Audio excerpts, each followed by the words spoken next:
உருளைக்கிழங்கு இந்த மாதிரி சின்ன சின்னதாக கட் பண்ணி எடுத்துக்கோங்க. இது இப்போ நம்ம நெய்யில் ஃப்ரை பண்ணி எடுத்துக்கலாம்.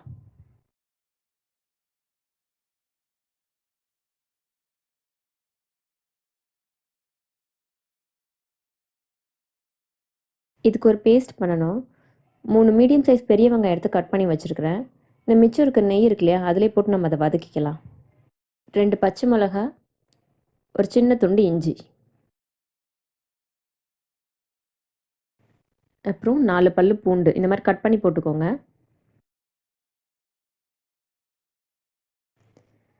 2 தக்காளி கட் பண்ணது, அப்புறம் கொஞ்சமாக உப்பு. இந்த அளவுக்கு வதங்கினா போதும். இது ஆறின உடனே ஒரு மிக்ஸி ஜாரில் போட்டு அரைச்சி எடுத்துக்கலாம். 100 ml தயிர் எடுத்திருக்கேன். இப்போ அதில் 1 ஸ்பூன் மிளகாய்த்தூள், 1/4 ஸ்பூன் மஞ்சத்தூள், 2 ஸ்பூன் மல்லித்தூள், அப்புறம் கொஞ்சமாக உப்பு. நம்ம ஏற்கனவே இந்த பேஸ்ட்டில் கொஞ்சம் உப்பு போட்டிருப்போம், அதனால கொஞ்சம் கவனமாக போடுங்க. நெய் இல்லைன்னா எண்ணெய் ஊற்றிக்கோங்க. ஆக்சுவலாக இந்த டிஷ்ஷு வந்து கம்ப்ளீட்டாக நெய்யில் தான் பண்ணுவாங்க. சீரகம் போட்டுக்கோங்க. அது பொரிஞ்சோடனே நம்ம தயிரில் மிக்ஸ் பண்ணி வச்சுருக்கோம் இல்லையா, அதை இதில் சேர்த்துக்கலாம்.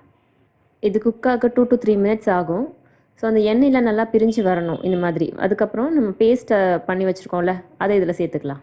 10 நிமிஷம் ஆகும் இந்த மசாலா நல்லா சுருண்டு வரத்துக்கு. ஒரு மூடி போட்டு மூடி வச்சிடலாம்.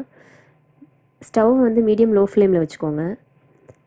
ஒரு 2 நிமிஷத்துக்கு ஒரு முறை மூடி எடுத்துகிட்டு இந்த மாதிரி நல்லா கிண்டி விட்டுட்டு திரும்ப மூடி வச்சுருங்க. மசாலா நல்லா வதங்கிருச்சு. எண்ணெயெல்லாம் இந்த மாதிரி பிரிஞ்சு வரணும். இப்போ வந்து பச்சை பட்டாணி வச்சுருக்கேன், அதை சேர்த்துக்கிறேன். ஒரு பச்சை மிளகா போட்டுக்கிறேன். இப்போ தேவையான அளவு தண்ணி ஊற்றிட்டு ஒரு மூடி போட்டு மூடி வச்சுருங்க. அந்த பட்டாணி நல்லா வேகணும். கிரேவி நல்லா இந்த மாதிரி இந்த கன்சிஸ்டன்சிக்கு வரணும். நல்லா எண்ணெயெல்லாம் பிரிஞ்சு பட்டாணி நல்லா வெந்து சூப்பராக இருக்குது. இப்போ நெய்யில் ஃப்ரை பண்ணி வச்சுருக்கோம்ல உருளைக்கிழங்கு, அதை சேர்த்துக்கலாம்.